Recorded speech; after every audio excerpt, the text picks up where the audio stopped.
complete those three types first, okay? The first time is the property you use in business, so it's called 1231 section property. The second one is true capital gain or capital assets, like stock.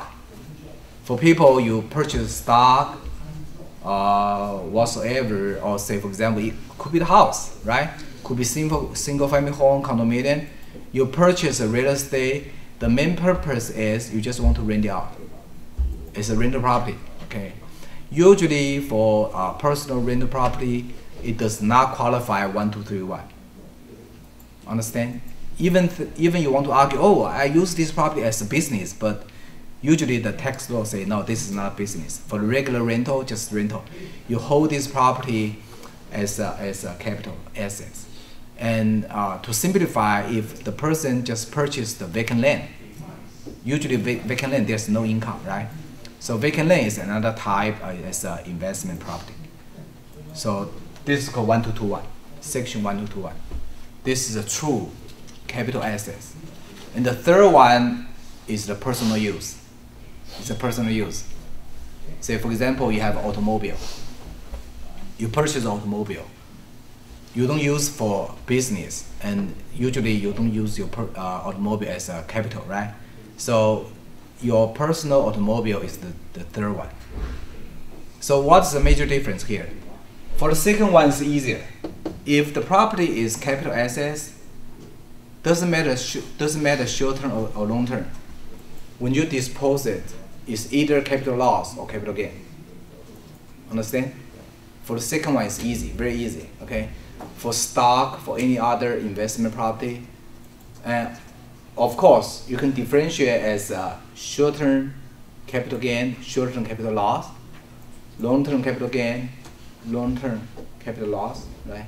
So for the second one, it's very consistent.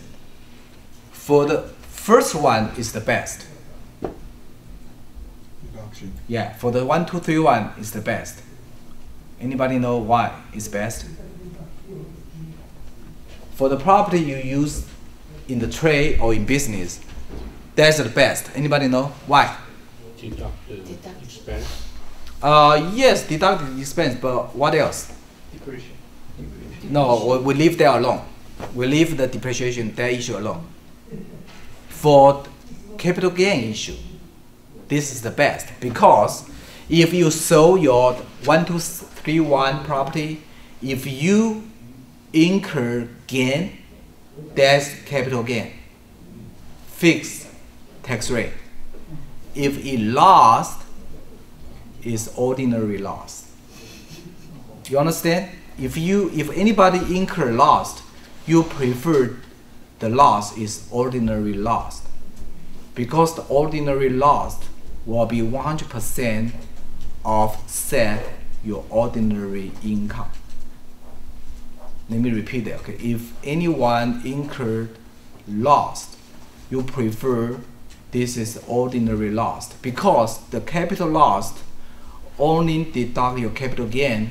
If you don't have so much capital loss, if you don't have so much capital gain, you can only use $3,000 for your personal deduction. However, if this is the ordinary loss, you can use this 100% to offset your ordinary income. And for the very extreme case,